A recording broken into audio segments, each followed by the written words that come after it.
Bueno, arrancamos ya, si no se nos va a hacer muy tarde. No sé qué les habrán dicho para convencerlos de venir aquí el lunes a las 8 de la noche. Eso yo creo que genera expectativas que me comprometen a hacer una buena... No quiero hablar de una exposición muy formal, me gustaría que esto tuviera más un tono cálido de diálogo. Es un ambiente muy familiar, solamente son las familias de mis alumnas y me encanta tener la oportunidad de echarme mi última clase en México con ustedes antes de irme a España. Y bueno, escogí un tema que es un tema radical, brutal, es un tema urgente y es un tema que nos concierne y nos interpele a todos. Como voy a tratar de mostrarles, el que se trata de escapar de este tema, algo está haciendo muy mal. Me robé el título de un libro, darle título es muy formal, pero bueno, para que se entienda de qué voy a hablar. Me robé el título de un libro de un tipo que se llama Robert Sarah, el cardenal Sarah. Es un negrito africano sabio y escribió un libro que se llama Dios o Nada, que se trata de una especie de autobiografía. Realmente no es un discurso teológico ni académico, es más bien una autobiografía. Yo sí lo voy a tomar ahora en el sentido rudo y literal de la palabra. Yo voy a tratar de considerar con ustedes las dos alternativas existenciales que se nos plantean a las personas y que eventualmente tenemos que elegir una forma de situarnos frente a la realidad.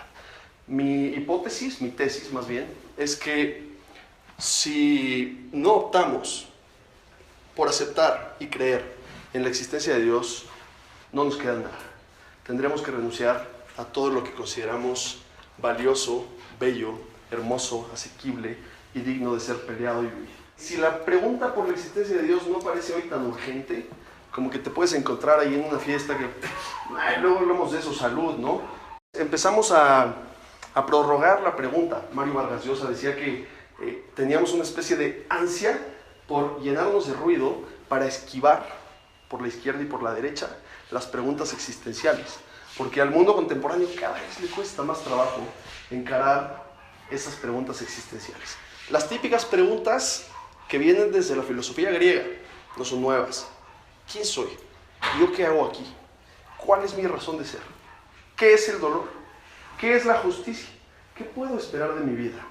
¿Qué es el bien y qué es el mal?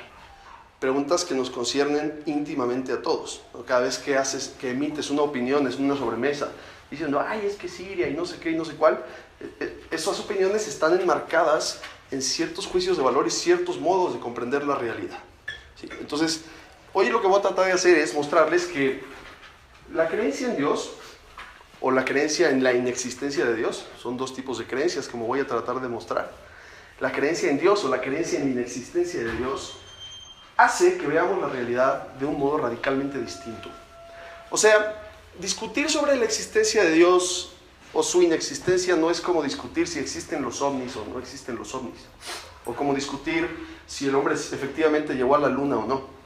No, este tipo de creencias son como bolitas de creencias que tenemos junto a otras bolitas de creencias. Estoy pensando en la película de Intensamente, cuando entran aquí a la mente de la niña y hay como un almacén de creencias y de ideas y de conocimientos.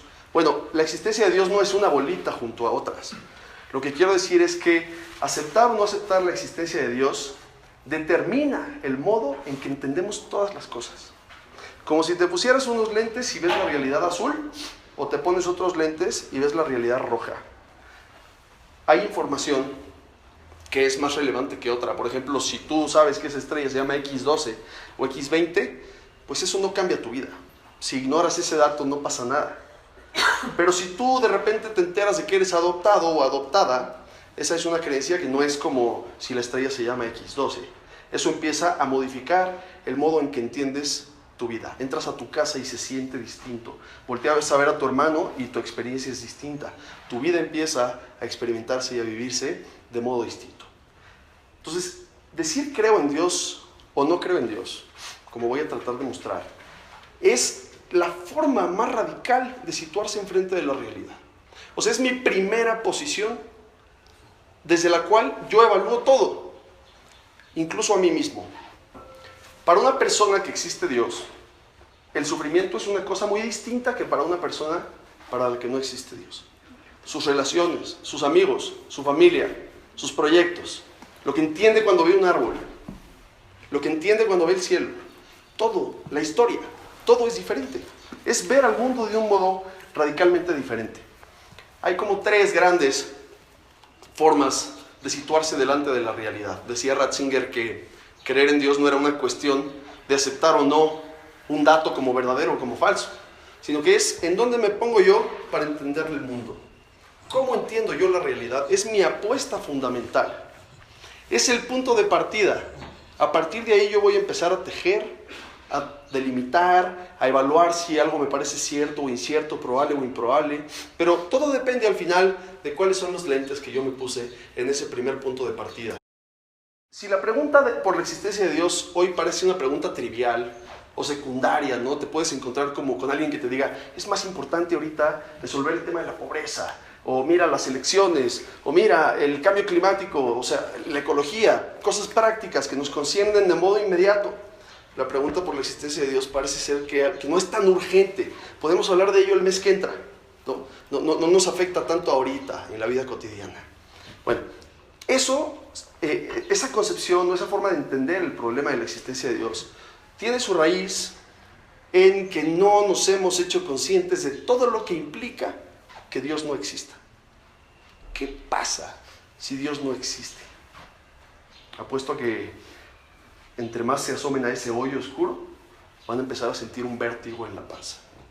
Yo estaba quería escribir la conferencia para darles por escrito un paper para que se llevaran como una lectura adicional. Y pues me puse a escribir en la tarde y me aventé 20 páginas y llegué a la primera parte de lo que quiero hablar con ustedes hoy.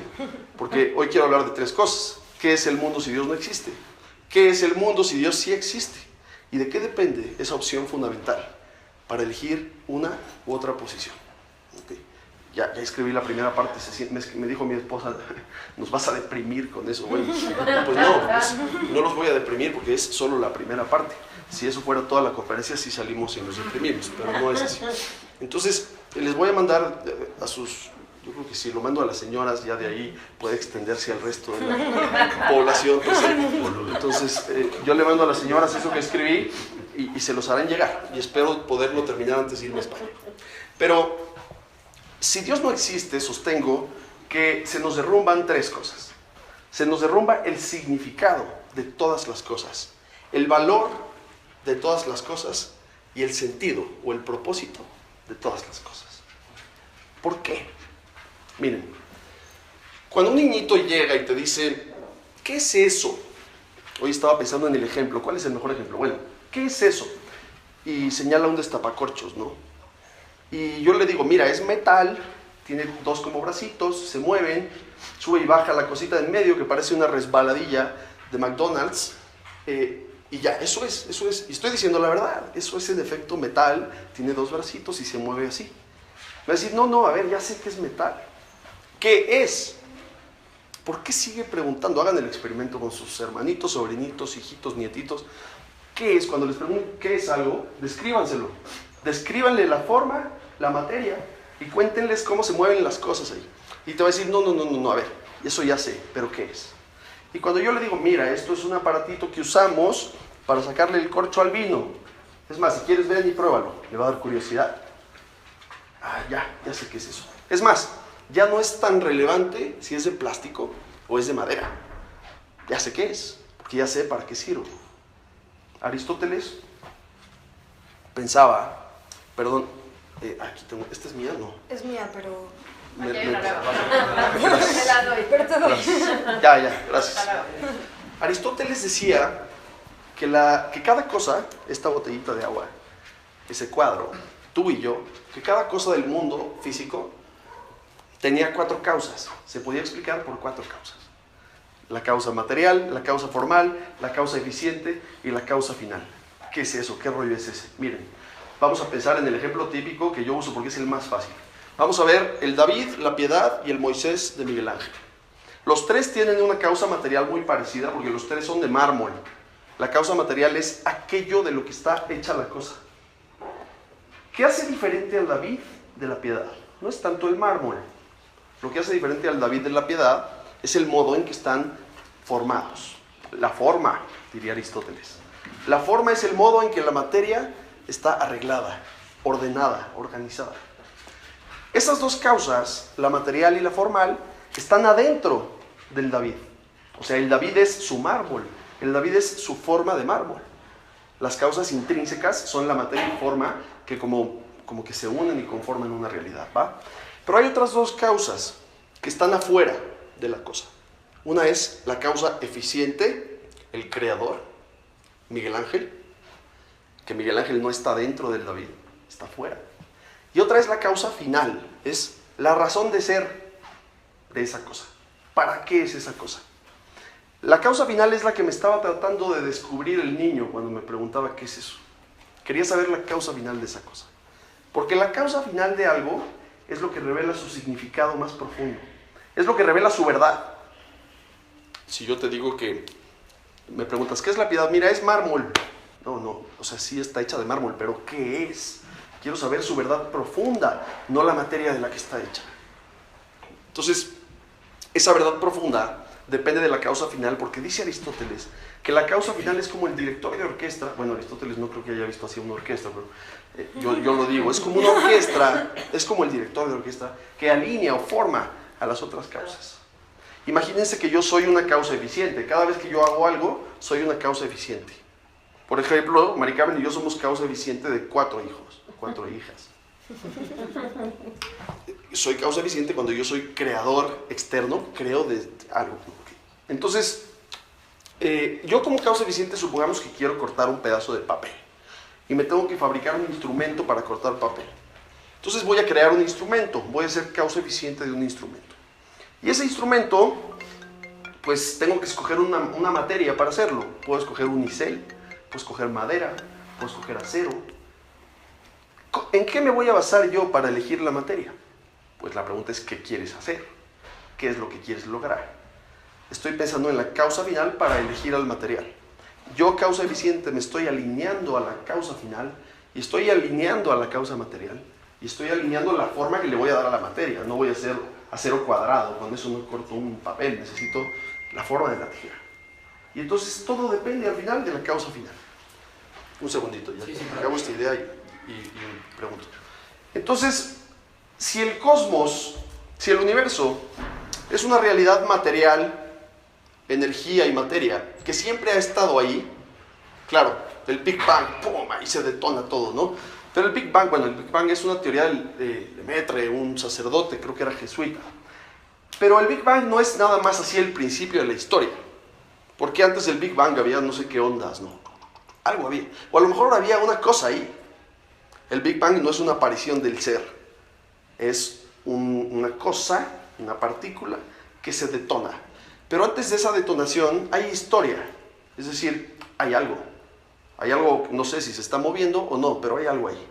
No salió el ser a partir de la nada. A ver, dime. Antes así. Sí, rápido. La causa eficiente, pensada por Aristóteles, era un objeto animado. O sea, tiene... No necesariamente. No necesariamente. Por ejemplo, la causa, el agua y el sol juntos causan eficientemente a la nube, ¿no? Sí, o sea, todos los procesos naturales están organizados también con causas eficientes.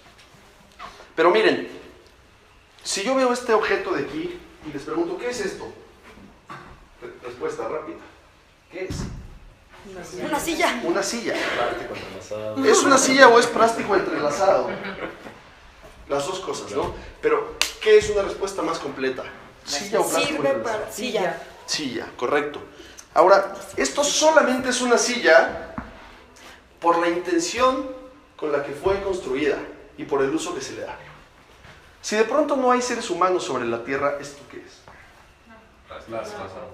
Plástico entrelazado, no sé qué. A lo mejor alguna vez fue una silla cuando había seres humanos. Si desaparecen los seres humanos del planeta, ahí se queda la Mona Lisa. Pero la Mona Lisa ya no es la Mona Lisa, es colores en un material así, ya sabes. O sea, se necesita intención afuera de la cosa para que la cosa tenga causa final. ¿Okay? Si no, esto lo podemos describir materialmente, sí, pero describir materialmente algo no es descifrar para qué es, y por lo tanto no es descifrar su significado más profundo, que depende de su causa final. Entonces, si el universo, vamos a ver al universo como una totalidad, es algo que ahí está. El ateo dirá, no hay un creador. Es decir, no hay algo afuera del universo, ni antes del universo. Eso le parece a Richard Dawkins, ¿no? No puede haber algo antes del universo porque eso significaría que hay algo antes del tiempo. Porque el tiempo es del universo. Y es una estupidez decir que hay algo antes del tiempo. Bueno, eso es un argumento de Richard Dawkins. Por lo tanto, no puede haber un creador, porque eso significaría que algo precedería al tiempo, lo cual es estúpido. Bueno, Richard Dawkins, como he comentado con las señoras, tiene que leer unas cosas de Tomás de Aquino que resolvió ese problema, ese. Pero bueno, no me voy a meter ahorita en esa bronca. Lo que sí es que si el universo es simplemente una materia que ahí ha estado desde siempre, porque tiene que estar ahí desde siempre. El mismo Aristóteles dijo, si el universo tiene que existir desde siempre. Las cosas, y sobre todo si no hay un Dios. Porque si no hay un Dios, ¿de dónde salió la cosa? Pues no salió de ningún lado, siempre ha estado ahí. En forma de partícula, en forma de energía, en forma de lo que quieras. Pero ahí ha estado una cosa que se llama materia, energía, y es la misma que ha estado siempre, porque la materia no se crea ni se destruye, solamente se transforma. Y la misma materia y energía que está ahora mismo es la que ha estado el año anterior, y el siglo anterior, y el milenio anterior, y en el momento del Big Bang. ¿Okay? Ahí ha estado ese compendio de materia y energía. Ahora, si no hay un creador, es decir, si eso simplemente ahí estuvo y así pasaron las cosas, significa que los movimientos del universo no llevan ninguna intención. Es decir, no ocurren para algo. Porque para que algo ocurra para algo, tiene que haber sido intencionalmente movido con ese propósito. Del mismo modo en que yo produzco esta silla para que sirva para sentarse.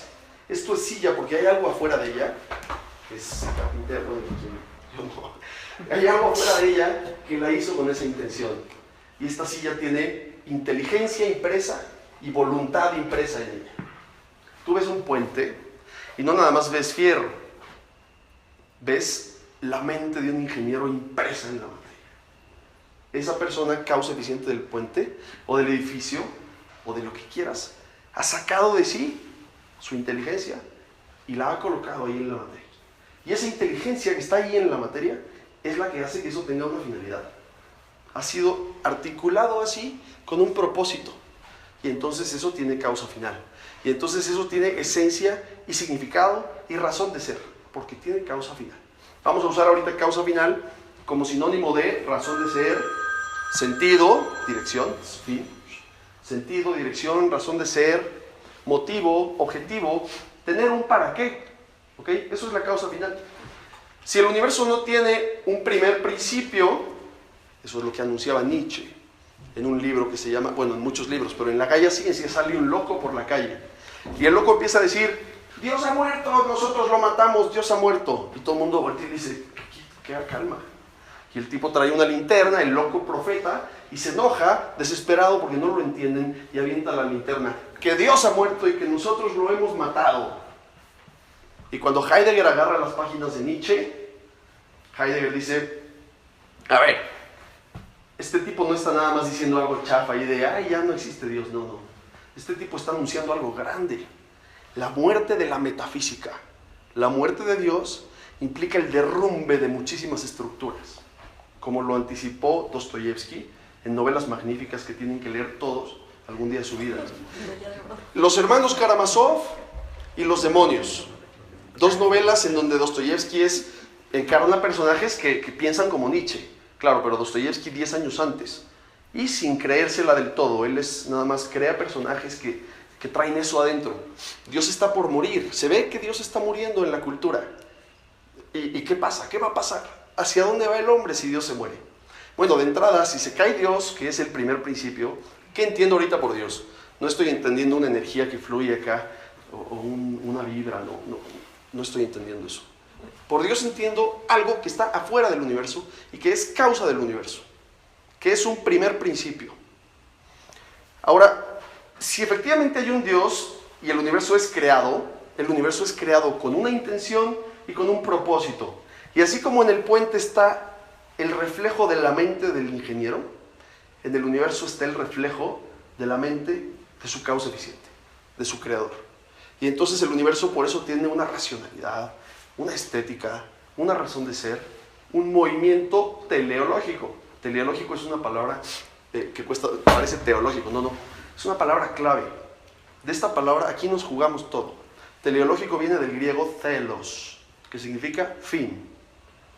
Aristóteles dice, la realidad es teleológica, es decir, las cosas pasan para algo, no nada más porque sí. Llovió para que creciera la planta. No creció la planta casualmente porque casualmente llovió. Había un orden. Unas cosas estaban dirigidas a otras, coordinadas, con una intención y un propósito. Bueno, sacamos a Dios del mapa y entonces el universo no fue creado para nada. Simplemente ha estado ahí porque sí. Es decir, sacar a Dios de la ecuación implica aniquilar la teleología del universo. Entonces en el universo las cosas no tienen un fin. Las cosas solo pasan porque sí. ¿Para qué explotó el Big Bang? Pues no explotó para nada. O sea, el Big Bang no estaba pensando, ay, al ratito va a salir Alejandro para dar una clase, ¿no? El Big Bang tronó porque no sé qué cosa pasó ahí, ¿no? Alguna energía, no sé qué pasó ahí. Lo que haya pasado, haya sido como haya sido. El Big Bang reventó, pero no andaba pensando el Big Bang en cómo iba a salir la vida en unos años, ¿no? Porque no es inteligente por sí mismo el Big Bang. Porque la materia por sí misma no piensa. Cuando la materia tiene inteligencia impresa, como el puente, como el edificio, es porque un agente pensante le imprime esa inteligibilidad. Si la materia tiene inteligibilidad es porque la recibe de un agente inteligente. Pero si no hay un agente inteligente, el universo simplemente está ahí, la materia por sí misma no crea logística y eso. O sea, sí que sigue leyes. Pero si las leyes son ciegas y mecánicas, no son teleológicas. O sea, si yo suelto esto y esto cae. A ver, no. No significa que la ley de la gravedad estaba teleológicamente diseñando la caída para lograr algún objetivo. Significa que hay fuerzas y ya, fuerzas ciegas, fuerzas impersonales, que no pretenden nada. ¿Okay? Entonces, ¿qué pasa? Si no hay causa final, si no hay causa primera, tampoco se puede hablar de que el universo lleve una dirección intencional. Las cosas pasan por azar, por suerte, y ahí van, ¿no? De pronto, ¿Te puedo interrumpir rápido? Sí, claro. O sea, tú estás diciendo en la hipótesis de que no existiera esta causa primera, el universo existiría con esas fuerzas, esas reglas del orden en la que suceden las cosas porque sí. No serían orden. El orden implica un ordenador. Okay. Serían simplemente estructuras. Bueno, pero hay una estructura de como tal, o sea... Sí, hay una cosa que se llama las leyes de la física, por ejemplo. Exacto. Ahí están. Ahí están. Uh-huh. Ok, ya. Sí. Está bien, gracias. Las leyes de la física ahí están. Al menos en esta forma de universo, como lo experimentamos ahora, ahí están esas cosas. Claro que tú ves una piedra, y en la piedra pues hay ciertas reglas, ciertas leyes. Hay una densidad, hay una maleabilidad, hay una temperatura, y esas cosas pues pueden leerse, predecirse, interpretarse. La naturaleza está escrita con el lenguaje de las matemáticas. Es increíble, hay como inteligencia en las cosas. Inteligencia que quién sabe de dónde viene, porque si yo veo un hormiguero, tienen una logística brutal. O sea, ¿qué logística de un aeropuerto ni qué nada? Y yo quiero saber en qué hormiguita de esas está la genialidad. Bueno, hay una genialidad, no sé dónde está. Ahí está la genialidad. No sé de quién viene ni de dónde viene, pero ahí está. Si yo le pregunto a un economista o a un financiero, ¿qué vale más, el oro o la plata? El oro. Pero sí vale más el oro que la plata. Depende que haya más. ¿Mandé? Depende que haya más. ¿Por qué vale más de lo que hay menos? Vas a decir la oferta y la demanda y estas cosas. Pero ¿qué pasa si no hay seres humanos otra vez? ¿Qué vale más, el oro o la plata? Ninguno. Perfectamente bien respondido. Da igual. Oye, pero ese vale más porque hay menos. ¿Y por qué lo que hay menos hay? ¿Qué? O sea, ¿quién introdujo ese criterio en el cosmos para ponderar el valor objetivo del oro y de la plata? Ahora, ¿qué vale más? ¿La materia inerte o la materia viva? ¿Por qué, Paola? Porque la crearon para algo. Ok, vamos a sacar, así como hace ratito sacamos al hombre de la ecuación, ahorita sacamos a Dios de la ecuación. ¿Qué vale más, la materia inerte o la materia viva? La materia viva porque es más compleja. ¿Y por qué lo complejo es más valioso que lo simple? Porque se ha desarrollado mejor, con mayor sea, desarrollo que una piedra. ¿Qué Además, cosas? eso es una opinión emitida desde alguien vivo. Sí, por eso, claro, estoy tratando de buscar un valor objetivo del Porque se puede reproducir a sí mismo. Se puede reproducir. ¿Y La por qué algo que materia se puede reproducir a sí mismo es especialmente valioso? Pues porque adquiere una dinámica, una potencia, ¿Una potencia para qué? ¿Para perseverar? ¿Para preservarse? A trascender. evolucionar, Dar vida. ¿Para evolucionar? desarrollarse. La evolución misma es un proceso ciego, azaroso. La vida, sacando a Dios de la ecuación, la vida no es más que un accidente. De pronto se juntaron unas cosas por suerte. O sea, el universo no estaba pensando en hacer vida así.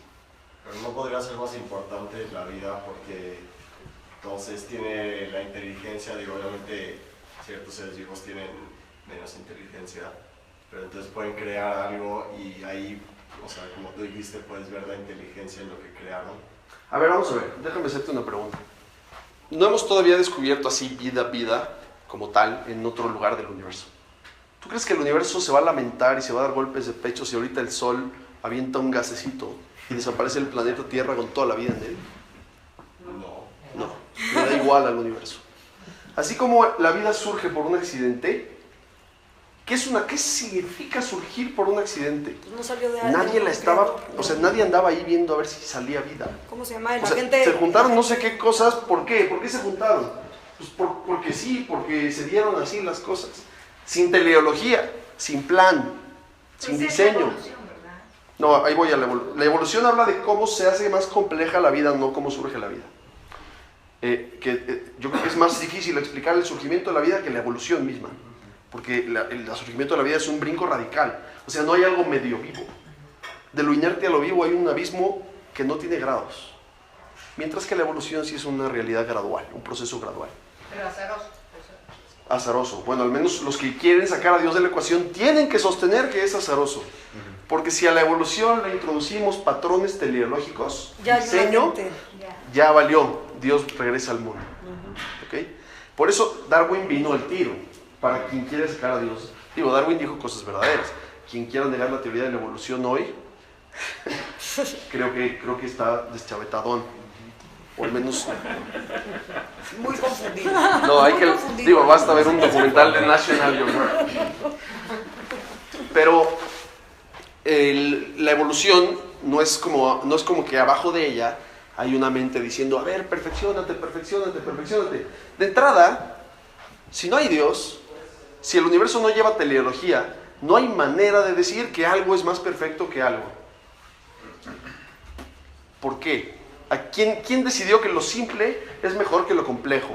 O que lo que puede perseverar es mejor que lo que no puede perseverar. O lo que dura más es mejor que lo que dura menos. ¿Qué es más valiosa, una montaña o una nube? La montaña porque dura más tiempo. ¿Y? O sea, si no hay un criterio teleológico, no se puede determinar que algo sea mejor que otra cosa. Voy a poner el ejemplo que un día les puse de un reloj. Vamos a cambiarle ahorita un poquito para que ya no sea aburrido el reloj. Pero imagínense que el universo, por casualidad, por suerte, se fue formando de manera que parece un coche. No es que llegó un ingeniero de Volkswagen y dijo, a ver, aquí el tubo y la gasolina. No, simplemente fueron chocando así las cosas. ¿Por qué? Por suerte, por una suerte ciega, por un mecanismo ciego. Y resulta que la cosa terminó siendo algo idéntico a un coche. Pero nadie lo hizo para hacer un coche. Nadie lo hizo para que se moviera. Simplemente, pues, es idéntico a un coche, pero es como, regreso a la silla. Es un complejo de materia acomodada de cierta manera, pero no es una silla, porque no lleva intención su forma. Y entonces, ese coche, vamos a regresar al reloj, que es más simple. Imagínense un reloj despertador, con sus patitas, su campanita está. Ese reloj nadie lo hizo para hacer reloj. No hay un relojero, ni tampoco hay un ojo que pueda ver la hora, ni tampoco hay un oído que pueda escuchar la alarma. Sin embargo, tiene forma de reloj y hace todo idéntico a un reloj. pero no porque hubo un relojero que lo hizo para hacer reloj. Simplemente se dieron así las cosas por casualidad y aquello parece un reloj. Pregunta fuertísima, ¿eso es un reloj? No. No es un reloj. Porque un reloj es aquello que sirve para dar la hora. Y esa cosa no sirve para dar la hora porque ni siquiera existe la idea de hora. Nadie lo hizo para dar la hora. No tiene la intención de dar la hora y nadie puede ver la hora. Eso es una cosa que parece reloj, pero no es un reloj. Ahorita te atiendo, Richard Dawkins escribió... Ahorita te atiendo. Richard Dawkins escribió un libro que se llama The God Delusion. Léanlo, está. Y lo que sostiene Richard Dawkins ahí es que hemos sido brutalmente engañados por una especie de conspiración cósmica que hace que parezca que las cosas están diseñadas. Porque claro, tú ves un documental de cómo se forma un cuerpo humano y es impresionante. En 9 meses hay corazón, sistema nervioso central, oídos, los ojos. Y dices, o sea, si esto no lo diseñó alguien, no, iba a decir algo horrible, pero si esto no lo diseñó alguien, no es posible que esto no lo haya diseñado alguien. Pero Richard Dawkins dice, a ver, es que, vamos a ver, se puede dar ese cuerpo así de complejo, así de sofisticado, sin que nadie lo haya diseñado, sin que nadie lo haya planeado. Entonces, el diseño es una ilusión, por eso es The God Illusion. La arquitectura del cosmos es una ilusión. El orden es una ilusión. Que la vida sea más valiosa que la muerte es una ilusión también. Porque la vida o la muerte es como si tiro un dado, que sale un 3 o sale un 4. Y te pregunto, a ver Pedro, saqué un 5, ¿es buen tiro? Depende. ¿De qué? Para que no necesites. Depende del juego y de las reglas del juego. Por ejemplo, si el juego dice que los tiros nones son mejores que los pares, es un gran tiro. Pero si no hay una teleología, no hay una regla para medir los tiros de los dados. Si pasa aquello o esto, simplemente son 2 tiros de dado. Pero no hay un juego que diga, es mejor lo que se mantiene perseverando. No hay una regla que establezca eso. El universo dio vida por suerte, no porque lo estuviera tratando de conseguir. ¿Y qué es la evolución? ¿Un perfeccionamiento de las especies? No, porque nadie está tratando de perfeccionar nada. Ni siquiera las leyes ciegas del cosmos están tratando de perfeccionar nada. ¿Por qué las cosas se van haciendo sofisticadas y complejas? Hay osos, ¿no? De repente ya se dieron los osos, ¿no? Y ahí están los osos en el polo norte y de repente en el gen de un oso, ¡pum!, se cayó aquí, no sé qué, y se convierte en C por acá, ¿no? Yo no sé de genes, pero algo así. O sea, se muta un gen. Y resulta que el próximo oso, por la mutación de ese gen, nace con la piel blanca, o el pelo, pues. Entonces, no porque alguien haya dicho, ay, mira, vamos a ponerle al osito piel blanca porque así es más difícil verlo. Nadie pensó así. Pero resulta que sí es más difícil verlo, por casualidad. Y entonces es Y sobrevivir. entonces va a sobrevivir. Y claro, y si dejas correr ese proceso billones de años, va a parecer que alguien se sentó a pensar muchísimas cosas. Cuando en realidad lo único que ha pasado es que van quedando las cosas que por suerte van tolerando el ambiente. Pero nadie planeó nada. Ojo, la evolución no es un proceso de mejoría, porque no existe algo mejor que otra cosa. La evolución no es un proceso ascendente, es pura transformación insignificante.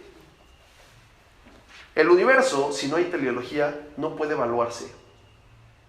Si mi reloj, hecho así porque, imagínense que ese reloj es el universo. Parece reloj, de verdad parece ordenado, parece que alguien pensó así, engrane por engrane. Pero resulta que no es reloj porque ni tiene la intención de ser reloj, ni quiere dar la hora, ni nadie va a ver la hora, ni le vale gorro si da la hora o no. ¿Qué vale más, la patita o la manecilla? Nada. Da igual, ¿verdad? Ahora vamos a ver.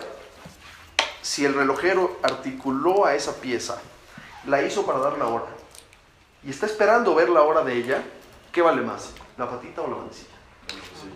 La manecilla, porque es más necesaria para que se cumpla el fin. Si no hay principio creador, el universo no lleva ninguna intención teleológica, por lo tanto, todas sus piezas son plana y llanamente insignificantes. Y todos sus posibles outputs, por más complejos, simples, coloridos o descoloridos, son igualmente insignificantes. ¿Y a dónde se dirige el universo? Les voy a decir a dónde se dirige. Eventualmente va a explotar el sol o no sé qué cosa, y nuestro planetita Tierra, con todas nuestras esculturas, y con nuestras empresas, y con nuestras familias, y con nuestros libros, y con nuestros recuerdos, y con todas las ganas que le echamos para ser una sociedad acá. Silencio. Y no solo tu planetita Tierra, tu galaxia, la Andrómeda, X no sé qué, de la que hablé hace rato, una por una se van a irse apagando. Y el universo se está expandiendo hacia una oscuridad inhóspita, anónima. El calor se va distribuyendo de tal modo que cada vez la realidad del universo es más fría. Lo que va a quedar es un universo en ruinas, que nunca existió para nada. Entonces, que yo voy aquí a transformar el mundo, no, vas a acabar en polvo igual que tú. El otro día leí, no el otro día, hoy mientras escribía, leí tengo un primo que siempre me echa bronca porque él es científico y entonces yo soy un ignorante. Y escribió en Facebook: no importa cuántos exámenes repruebes, de todas formas todos vamos a morir.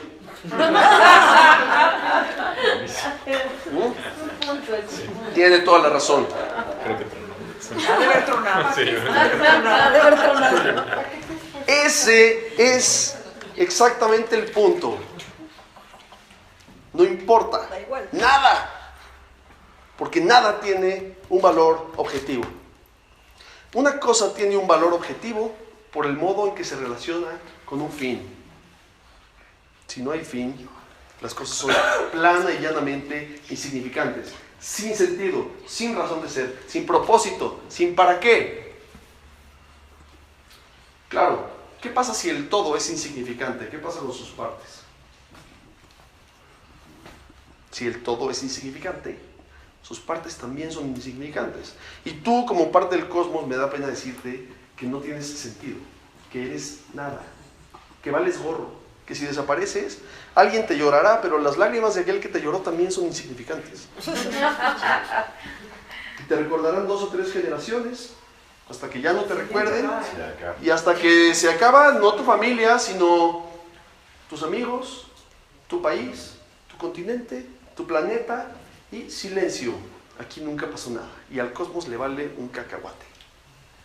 Entonces, tú puedes decir, bueno, pero vamos a echar relajo en lo que, o sea, sí está muy fea la cosa, pero aquí nos quedan unos añitos, vamos a tornarla, ¿no? Y de ahí viene el famosísimo YOLO, ¿no? You only live once, claro, si tengo 10 años y no hay nada más, pues díganme. Y ahorita pues, nos rifamos, o sea, lean Oscar Wilde, El retrato de Dorian Gray, y eso es lo que tenemos que hacer. Nos arrojamos al hedonismo y al consumismo. Eso es lo que hace el mundo contemporáneo. No creo que sea la única alternativa. No es bueno, ¿cuál es la otra, Charlie? Bueno, puede ser alguien que crea en el orden establecido, el que tú, por ejemplo, interpretes un orden estético o que creas que es mejor para la idea con la que tú te identificas y trabajas para ella. Ok, bien, ahorita voy a hablar de eso, de la moralidad y los proyectos personales. ¿Qué pasa cuando hay intencionalidad de una persona para relacionarse con alguien o con algo? Cuando hay una intención de por medio, ¿cómo se explica eso? ¿Ya le da sentido a lo que hace? Ok, ¿O no? buena pregunta. Más o menos ese es el sentir del mundo actual, que lo predijo Nietzsche cuando dijo que a falta de sentido lo que iba a hacer es que nos íbamos a convertir en creadores. O sea, si no hay una realidad dada, con un sentido dado, lo que hacemos es crear una realidad arbitrariamente. O sea, es como si no hay instrucciones.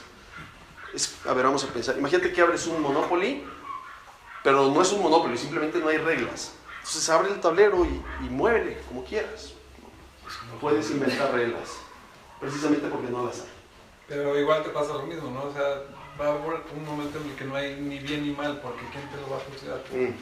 Bien, este es todo un Dostoyevsky, porque Kirillov, ese personaje grandísimo de Dostoyevsky en Los demonios, justo lo que dice es, Dios ha muerto, y como no hay Dios, no hay nada por encima de mí. Y como no hay nada por encima de mí, todo está permitido. No me someto a ninguna regla, ni a ninguna ley, porque no la hay. ¿Quién me la va a imponer?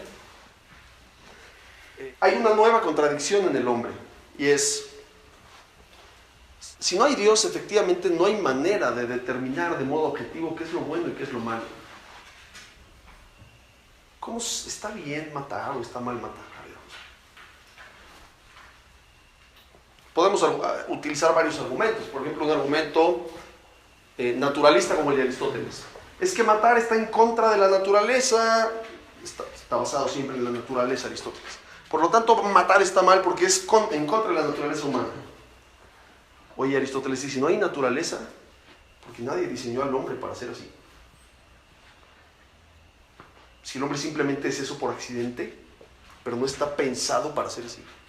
Pero es que es para la supervivencia de nuestra especie. ¿Y es relevante la supervivencia de nuestra especie? Un argumento utilitarista. Vamos a buscar el mayor placer para el mayor número de personas posibles. Entonces, que el mayor número de personas posibles disfrute la vida. ¿Y es relevante disfrutar la vida, no sé, 10, 20, 30, 80 años? Insisto, el final definitivo, el último output es el silencio, la oscuridad. La oscuridad hace que todo lo que ocurrió en medio sea irrelevante. Si no existe una eternidad, cada gozo humano, porque bueno, el perro goza y ya está, mira, el Igorcito está feliz, pero nosotros estamos cuestionándonos. ¿Por qué? Porque nuestros gozos y nuestros dolores no solamente pasan, sino que pasan bajo la mirada de nuestra conciencia. Y nos damos cuenta de su finitud. ¿Qué significa eso? Que cada vez que experimentamos un placer, experimentamos también el dolor de cómo muere ese placer. Es decir, vamos a pensarlo en chiquito. Estoy de vacaciones, ching, ya se van a acabar las vacaciones. Es fin de semana, ya es domingo, ya mañana hay clases. Todo lo que en algún momento atesoras, en el instante en que llega, se va para siempre y se convierte en nostalgia. Entonces, a Nietzsche le parece el placer una tortura. Porque el placer es, o sugiere, intentar contener algo, así como si quisieras agarrar agua en el río y solidificarla para quedártela. Intentas contener algo de la realidad y se fuga. Entonces, para una persona que es consciente, el placer es al mismo tiempo nostalgia y sufrimiento. Y dices, bueno, pero entiendo que las vacaciones jalan precisamente porque son finitas. Si tuviéramos vacaciones siempre, no las disfrutaríamos. Es cierto, pero venga, las vacaciones las toleramos. Pero ¿qué pasa si transformamos ese problema a las cosas absolutas que no estamos dispuestos a negociar? Por ejemplo, piensa en tu hijo. Su presencia es al mismo tiempo la nostalgia y la amenaza de su extinción y de su finitud. Y en algún momento le vas a tener que decir al cosmos, la regaste, porque acabaste con algo que no debería haber acabado. Esto debió ser eterno. Por fin encontraste algo increíble y te lo llevaste. O sea, el universo le vas a repelar. Tan le vas a repelar que vas a seguir yendo a su tumba a echarle florecitas. Eso es un poco absurdo porque le estás echando florecitas a la tierra. Llevarse a alguien tan hermoso o tan significativo. Y lo mismo tu idea de justicia, la fraternidad. Te la llevaste, universo. Te lo llevaste todo. Todo te lo tragaste. Convertiste todo en nada. Entonces puedes llegar la próxima vez y decirle a tu hijo, hola, ¿cómo estás? Eres nada. Y no vales nada y eres un absurdo. Y tu existencia es una contradicción. Porque mira, la existencia de esto no es una contradicción. Ahí está. Aquí no hay ninguna rebelión. Y en Igorcito tampoco. Pero en mí sí hay una rebelión porque estoy mal hecho. Porque de repente salió algo en el cosmos que va en contra de lo que el cosmos es. Porque de repente salió algo que desea perseverancia y no hay perseverancia. Desea eternidad y no hay eternidad. Desea permanencia y no hay permanencia. Desea justicia y no hay justicia. Desea felicidad y no hay felicidad. Es como un perro que tiene sed y no existe el agua. Es una cosa muy rara el hombre. Y entonces Sartre dijo, es una náusea. Por allá es un gargajo. Y por allá es un... Sí, claro. Es una cosa espantosa. Es una crueldad. Porque mira, lo que amamos es la vida. Lo que amamos es la vida. Y la vida la encontramos plenamente en esos momentos fantásticos, como en la boda de Mariana y Carlos, que dices, así debería conservarse el universo. En un estado así. Pero no, viene ese tsunami de oscuridad y se va tragando todo, ¿no? Dices, ay no, pero están casados, qué bonitos, también su matrimonio se acaba. Ay, los nietos también, todo. Es muy fuerte, perdón por ser tan soez, pero es que así de soez es Dios. Y entonces la vida deja de ser tan vida. La vida deja de ser tan vida. La vida porta consigo una tortura que hace que cada día sean como unas golondrinas. Cada día es como de José Alfredo Jiménez. ¿Y esto dónde termina? En la tristísima y horrible y sequísima y anónima, inhóspita y fría nada. Esto llevó a Camus a escribir un libro que se llama El mito de Sísifo, en el que dice, la única pregunta que hay que responder, la única pregunta que le concierne a un filósofo es si debe o no debe suicidarse. No hay bien ni mal, no hay significado, no hay valores, no hay proporciones. ¿Qué hay? Eso, una especie de aspiración subjetiva, como tratar de encuadrar la vida de modo significativo en un contexto que cada quien pone según sus circunstancias. Bueno, descansito, porque ahí viene, ya vamos a tratar de darle más alegría. Un existencialista no te podría argumentar ahí que...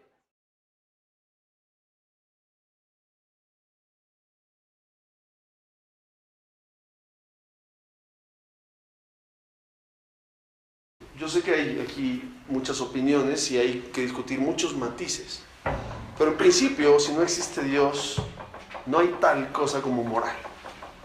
La moral es una cuestión de percepción subjetiva, que depende de nuestras conciencias y de nuestras sensibilidades. Pero acuérdense que si no hay Dios y nosotros somos un mero producto biológico de la evolución, también nuestra biología, con todas sus conciencias, con todas sus sensibilidades, es una cuestión azarosa. Si yo soy puro cerebro y mi cerebro percibe que aquello está bien y mi percepción de que aquello está bien es producto del azar, o sea, claro, mi cerebro puede decir, ay, es que yo siento que está bien feo decir mentiras. ¿Y eso qué? ¿Y eso qué? ¿Que tú sientas qué? Que tú sientas puede ser un producto de la evolución azarosa y ya está. O sea, no es relevante ni siquiera tu sentir.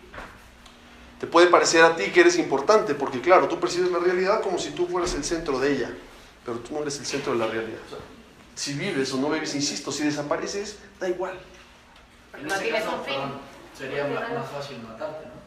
Pues sí, igual sí sería más fácil ya acabar con todo esto. Porque, Ni para qué pensar. o sea, basta prender la tele para ver que esto no va bien y ya mejor.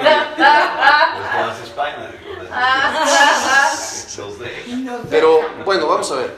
Si esa oscuridad es terrible, claro, y empezamos a intuir unas cosas que van en la misma línea de lo que dices Pedro y de lo que dice Carlos, que es, bueno, según nuestras coordenadas subjetivas, según nuestra percepción del mundo, según leemos las estructuras que podemos descifrar, sea esto cósmicamente bueno o malo, bueno, eso ya es otra cosa, pero al menos desde mi punto de vista puedo generar una trama, una especie de vida con sentido, de biografía divertida, heroica, apasionada, etc.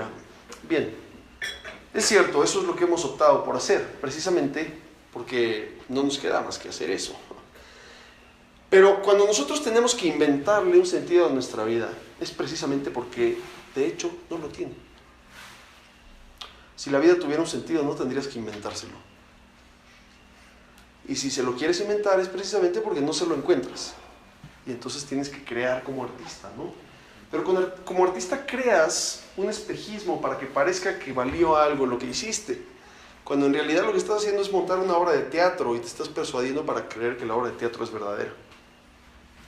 Pero no estás haciendo nada más que un montaje con tus cualidades subjetivas. Tus cualidades subjetivas de por sí son un producto biológico irrelevante. Y lo que construyen terminará en la nada. Bueno, pero ok, para que te entretengas, puedes hacerte como que vales. Hacerte como que lo que hiciste valió la pena. Debo decirte que al final da igual si lo hiciste o no lo hiciste. Lo que quedará después de todo será lo mismo. Hacia allá se dirige todo, hacia el silencio absoluto. hacia lo que no fue nunca. Ni siquiera un recuerdo habrá de ti. Ay, pero que durante mis 80 años ahí 2, 3 le ayudé para contribuir al bien. Bueno, a una idea de bien tuya, que por cierto no tiene un consenso universal. Casi ninguna idea de bien tiene o goza de un consenso universal. Y cada persona se va articulando su propio proyecto. Bueno, si tú crees eso, que cada quien tiene que construir su propio camino, porque de hecho no hay un camino con mayúsculas, un camino, un sentido, no hay un sentido cósmico con mayúsculas. Claro, ¿por qué tengo que inventar yo un sentido? Si yo abro un juego y tiene reglas, juego el juego. Si abro un juego y no tiene reglas, me toca inventar. ¿Por qué tengo que inventar reglas? Porque no hay reglas. Entonces, ¿qué es Dios? Porque, bueno, Ya al grano, al grano. Vamos a ver, comencé esto diciéndoles que había 3 grandes alternativas. Cada una de ellas tiene muchas ramas, ¿ok? Y muchos matices. Pero en general podemos mostrar las 3 grandes cosmovisiones del hombre en ateísmo, escepticismo y teísmo, creencia en Dios. Creencia en Dios, creencia en que Dios no existe y no decir simple, callarse la boca. Que hay veces que la gente cree que eso es lo prudente. En realidad está igual de comprometido que los otros 2, porque callarse la boca, déjenme decirlo de otro modo, no decidir es también decidir. Elegir que yo no puedo determinar si para acá o para allá, también implica una ponderación de mis capacidades de juicio. Es decir, también implica creer en ciertos criterios de verdad, que me dicen, no, con las capacidades que tengo no puedo inclinarme ni para acá ni para allá. Bueno, eso ya es una creencia, eso ya es un punto de partida, eso ya es una elección fundamental. Quien se quiere escapar de la incertidumbre de la fe, dice Ratzinger, caerá inevitablemente en la incertidumbre de la incredulidad. Cuando uno deja de creer, se dará cuenta de que creer es inevitable, porque uno siempre está creyendo. La pregunta no es si se cree o no, sino en qué se cree. ¿Y en qué se cree? Ratzinger dice que, en general, en una u otra cosa. La primera, a ver, hacen la mano aquí a manera de experimento. ¿Quiénes creen que en el mundo y en el cosmos hay cosas más valiosas que otras? Suelen ser los que dicen, bueno, yo si tengo que salvar a un bebé o a un pájaro, salvo al bebé. Creo que un bebé es más que un pájaro. Okay. Creo que... Nunca lo he pensado.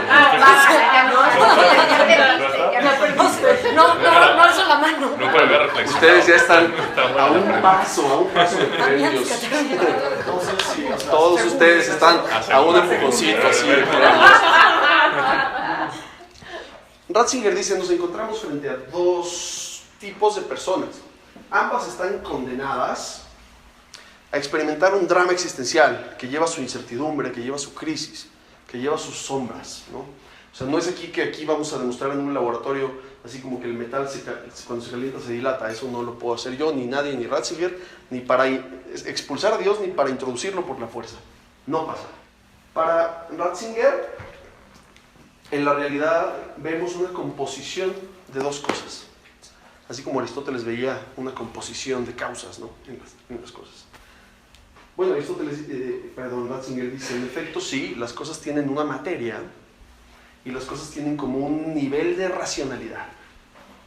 Es decir, en la materia hay, le llama logos, que en griego logos significa muchas cosas, pero significa, de ahí viene cosmología y lógica y logoterapia y todas estas cosas. Logos significa mente, palabra, verbo, idea, racionalidad, o sea, discurso.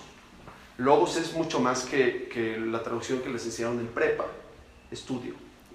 Geo, tierra, logos, descripción de la tierra. Bueno, logos es más complejo, abarca mucho más. Pero cuando Ratzinger dice, bueno, hay como niveles de logos en la realidad. Niveles de logos que me permiten decir que un hombre tiene más logos, por lo cual tiene más racionalidad, más complejidad, más plan, más diseño, más estética, más valor que una piedra, que también tiene sus logos, por eso la sueltas y cae, hay matemática en ella, etc. Pero son grados, no todo es plano. Uno puede ver cosas más o menos valiosas en el cosmos según el logos que percibe dentro de ellas. Ahora es increíble porque el logos se experimenta de 2 maneras, al menos el hombre lo experimenta de 2 maneras. Uno es cuando lo lee en la realidad, veo un puente y digo, ¡wow! Es un genio el que lo hizo. Ya no estoy juzgando solo al puente, estoy mirando a la mente de ese tipo en el puente. Estoy viendo al logos creador, que está impreso en el logos creado. Pero también puedo ver mi logos interno, y entonces me doy cuenta de que veo con toda claridad que uno es uno, y que 1 más 1 es 2. ¿Cómo lo veo? No sé, tengo un ojo adentro, una luz, que me permite ver que un triángulo puede ser isósceles escaleno, o ¿cómo se llama? O gracias.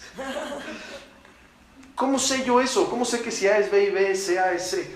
Hay un logos aquí adentro, que además coincide, empata con el logos de la naturaleza, por eso la puedo comprender. Puedo comprender las cosas, porque en las cosas hay una racionalidad que empata con mi logos subjetivo. Logos en el objeto, logos objetivo, logos en el sujeto, logos subjetivo. Y hay una coincidencia entre el logos subjetivo y el logos objetivo. ¿Okay? Entonces, ¿qué dice Ratzinger? Obviamente la realidad no es pura materia, porque si la realidad fuera pura materia y todo es material, veríamos todo en plano con el mismo valor. Es más, quizá podrías decir, un elefante vale más que un hombre porque es más grande, ¿no? Tiene más materia. No, es que vemos que no es solo materia, no es solo cuestión de materia. Hay más logos en mí que en un pepino, aunque tengamos las mismas proporciones químicas. Porque, ¿qué hace que una materia tenga más valor y otra menos? Que una materia sea más apreciada, tenga más estética, más ética, más diseño, es más sublime. Bueno, hay como un nivel de racionalidad dentro de ella que la levanta, que la somete a una gradualidad de valor. Ahora, de estas dos realidades, logos y Hyle, acuérdense de Hule, al menos así me la aprendí yo. Hyle significa materia en griego, Hule, ¿no? Igual de ahí viene la palabra,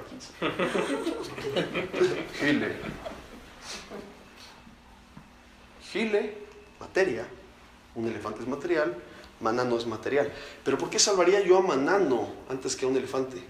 No porque sea más material Manano que el elefante, porque en ella hay algo más que material, hay un logos más intenso. Hay dos cosas aquí jugando, Hyle y logos, materia y razón.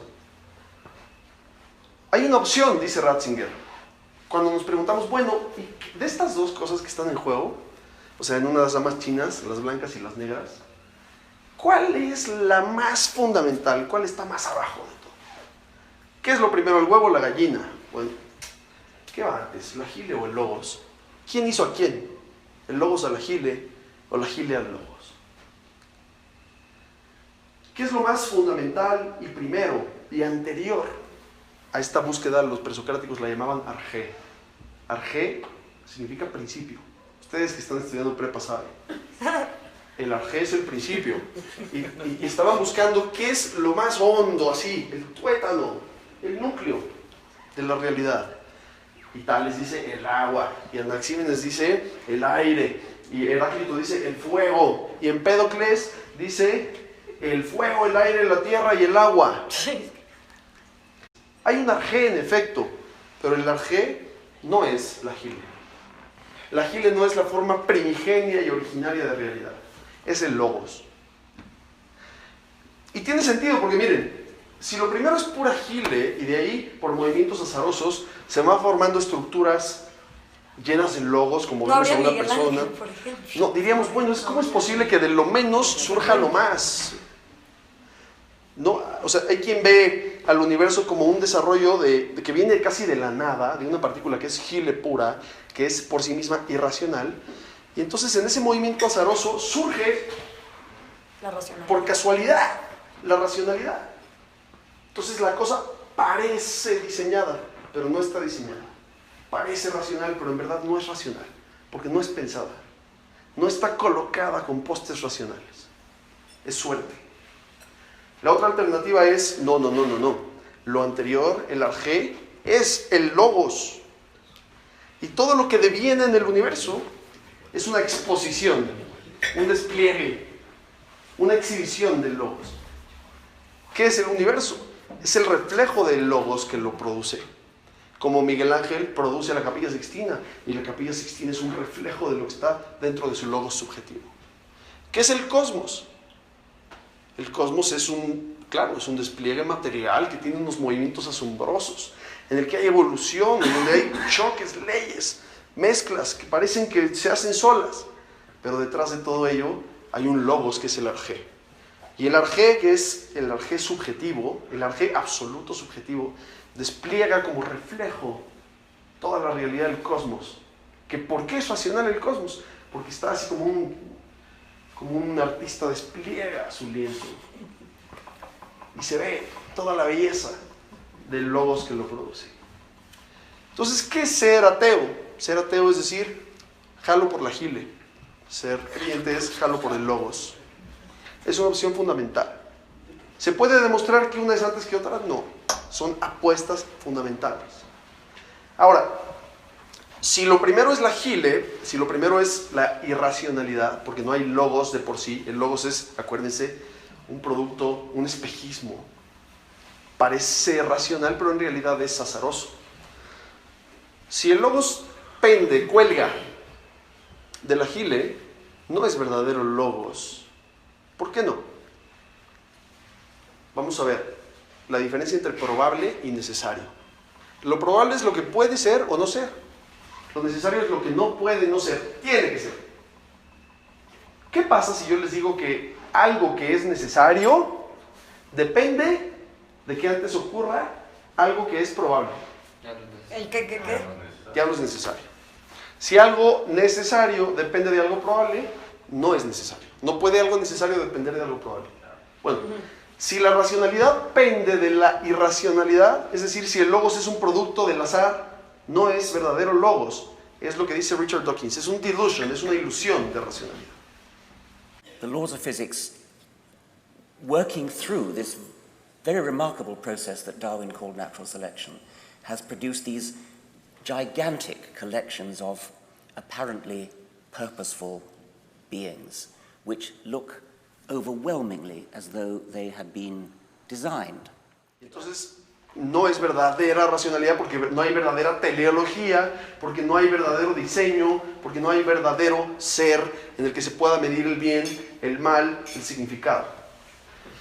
A la inversa, si coloco al logos como fundamento, como pilar, como arjé, todo el despliegue de la historia del universo material está gobernado por eso.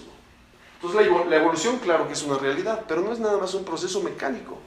Debajo de ese proceso mecánico hay una articulación eterna que produce esas coincidencias, que está detrás de ellas. Coincidencias entre comillas.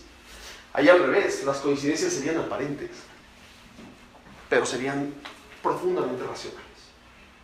Mientras que en la otra opción, la racionalidad sería aparente y sería profundamente irracional.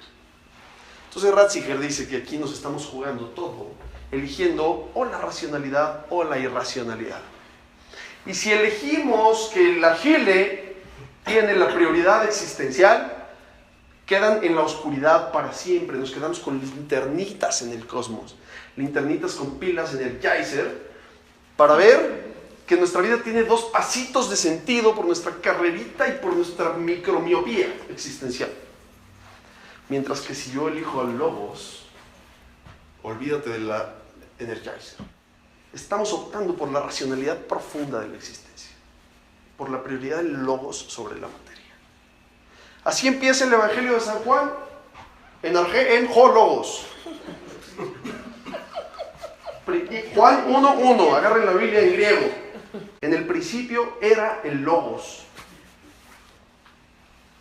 ¿Y qué logos? ¿Cómo es ese logos? Porque claro, ya si hay un logos, bueno, pues hay que buscar el lugar en el cosmos, ¿no? Pero por lo menos ya sé que la moral, lo que siento como bien y mal, como justicia e injusticia, bueno, ya viene de algo por ahí. Ya no es nada más una cosa biológica y azarosa. Empiezo ya a encontrar un sentido claro, firme, estable, que me supera, que no viene solamente de mis átomos, ¿sí?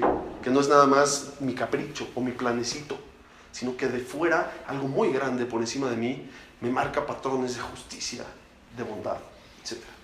Hay teleología. Bueno, entonces, ¿qué hago yo? ¿Cómo es ese logos? Ahora les voy a dar una brevísima, porque ya me cansé, y ustedes también. Les voy a dar una brevísima. Ya voy, por eso, brevísima descripción o explicación de cómo interpreta el cristianismo ese logos. Si quieren leer cómo es el logos del cristianismo, llegan a su casa a leer la primera página del Evangelio de San Juan, despacito, como dice el reggaetón. Despacito. Porque necesitamos desmenuzar frase por frase, ¿no? Ya vieron, enargenjo logos y le siguen, ¿no? Y no se han dado cuenta de que detrás del enargenjo logos está Ya toda está mi todo. clase. Toda mi clase está detrás de esa frase. Entonces, bien despacito, por favor, el Evangelio de San Juan. Ahora, el Evangelio de San Juan. ¿Cómo es el logos cristiano? Ok, no es nada más la racionalidad matemática, piensa Ratzinger. Es una racionalidad capaz de imprimir intenciones en el cosmos. ¿Cómo es una racionalidad que imprime intenciones? Una racionalidad volitiva, que tiene voluntad. ¿Cómo le llamamos a algo que tiene mente y voluntad? A eso le llamamos persona. Pero Ratzinger dice, a ver, vamos rascándole a las diferentes cosas que hay en el cosmos. ¿Qué hay? Hay energía, hay luz, hay hidrógeno, el bosón de Higgs, no sé qué, todo lo que quieras. Si el cosmos ha producido algo extraordinario, es el amor. La cosa es que el cosmos no produjo al amor, sino que el amor produjo al cosmos. Lo grande no viene de lo pequeño, al contrario. El cosmos es un despliegue de lo que es el amor. Todo el cosmos tiene su explicación última en el amor. Einstein lo alcanzó a ver en una carta que les compartí. Las señoras tienen que compartirla a los demás. Porque amor en griego se dice agape o eros, cualquiera de las dos. En el principio es el amor. ¿Cómo sería el amor? Vamos a ver. Tenemos una pista. El amor es relación, es movimiento. El amor se puede resumir en dos palabras que tienen un fin. El amor es dar y recibir. Entregar y desear. Dar y recibir. Y los dos tienen un fin que es la unidad. Cuando se da y se recibe de manera mutua, aquello se hace uno. Pero el amor tiene una peculiaridad extraordinaria, que es que cuando esas dos realidades se hacen una, no simplemente se fusionan, sino que se hacen una comunión. ¿A qué me refiero? Por ejemplo, en el budismo me uno con una fuerza, pero entre más me uno con esa fuerza, más desaparezco yo. Eso es fusión. Me pierdo con lo otro. Agarro dos masas así, las presiono hasta que se hacen una y ya no se ven lo que eran antes. Si echo una gota en el mar, esa gota se va a fundir en el mar, pero esa gota ya no es. En cambio, en el amor, dos cosas se hacen una de tal modo en el dar y el recibir que no se pierden los orígenes de esa relación. Permanecen las personas, pero siendo una por la donación y la recepción. Ese es el misterio de la Santísima Trinidad. Tres personas que dándose de tal modo y recibiéndose de tal modo son una sola realidad intensísima. Tan intensa que de verdad son uno. Pero no han desaparecido los orígenes, en donde comenzó todo. En tres personas que se entregaron y se recibieron de tal modo que son uno solo. Y al mismo tiempo son tres personas verdaderamente. ¿Qué significa que enargenjo logos? Y ese logos es el amor. Bueno, significa que lo que más atesoramos del cosmos no solamente es un resultado casual del cosmos, sino que está al principio de todo. Porque lo que más atesoramos del cosmos es el amor. Y el amor no es un accidente biológico. El amor es lo que está al principio, como fundamento brutal de esta realidad. Y no solo es principio de ese fundamento, sino que es continuidad. Todo el despliegue, la historia, es un proceso de amor. Y el fin del universo es el fin del amor. ¿Cuál es? ¿Cuál es el fin del amor? Ya se los dije. Que la unidad. La unidad de la multiplicidad. No es lo uno solo, sino que es lo uno logrado a través del dar y del recibir. Entonces, el universo es una explosión de multiplicidad que tiene un llamado a unirse. Por eso dice San Pablo que la creación entera sufre dolores de parto hasta que Dios sea todo en todos. ¿Cuál es el destino último de esto? ¿Cómo va a estar la historia al final? A través del amor libre, del dar y del recibir, del desear, de poseer y entregarse, etc. unirnos de tal modo que somos uno con Dios. ¿Cómo puede ser Dios amor? Dios solo puede ser amor si hay varias personas en Él. Si Dios fuera una persona solitaria, una mónada, Dios no sería amor. Quizá Dios amaría allá afuera, a su creación. Dios no sería amor. Dios solo puede ser amor si dentro de Él hay una energía de dar y de recibir. Ese movimiento dinámico, dialógico, dialéctico, es posible porque Dios es trino. Entonces hace sentido pensar la doctrina de la Trinidad, que antes era algo que ni siquiera los que la anunciaron entendían que estaban anunciando. Ahora decimos, bueno, wow, o sea, si Dios es amor, bueno, o sea, no es tan estúpido lo que dicen estos cuates. Dentro de Dios, que es una realidad, hay esta unión, pero que se produce por el amor. No una fusión, que la fusión es de la materia, ¿no? Cuando se unen las cosas materiales se fusionan. Las personas no se fusionan, se unen en comunión por medio del amor. En el principio está eso, y eso es lo que mueve al cosmos, y ese es el fin de la historia. El fin de la historia es que Dios sea todo en todos, o dicho de otro modo, que todos seamos uno en Dios. ¿Por qué creen que hay 2 mandamientos? Ama a Dios sobre todas las cosas y ama a tu prójimo como a ti mismo. Si se cumplen esas cosas, ahí estamos, ¿no? Contribuyendo con el fin del cosmos, que es al final la unidad radical de toda la realidad de Dios. ¿Cómo se expresa la imagen de esa unión?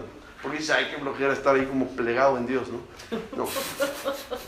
Esa unidad se revela en el Apocalipsis con imágenes poéticas, porque en la mente humana no cabe el plan de Dios, ¿no?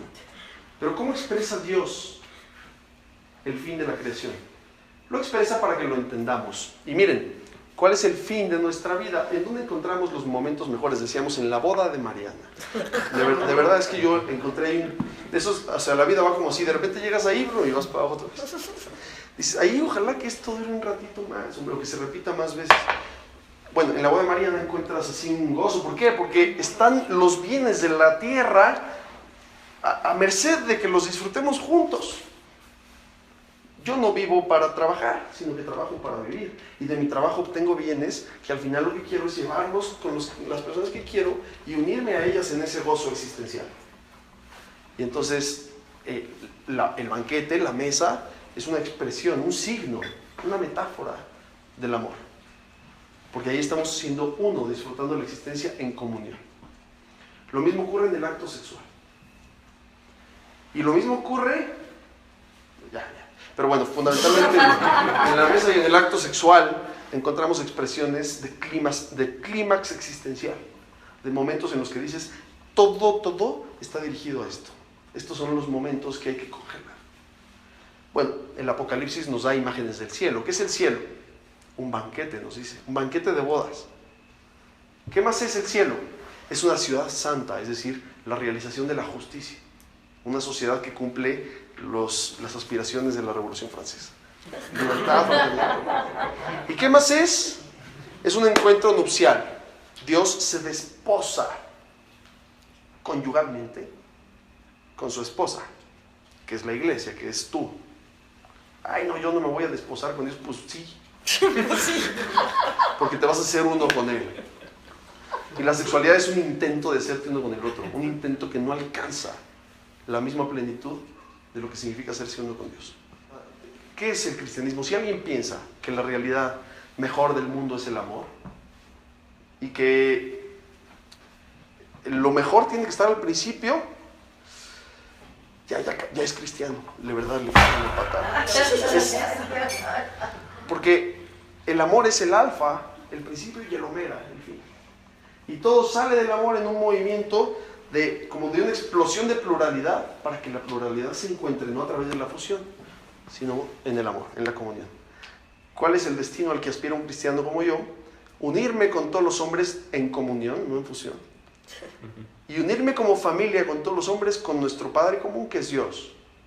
Y entonces la creación encuentra ahí su pleno sentido expresado en un banquete, en una ciudad santa y en un encuentro conyugal.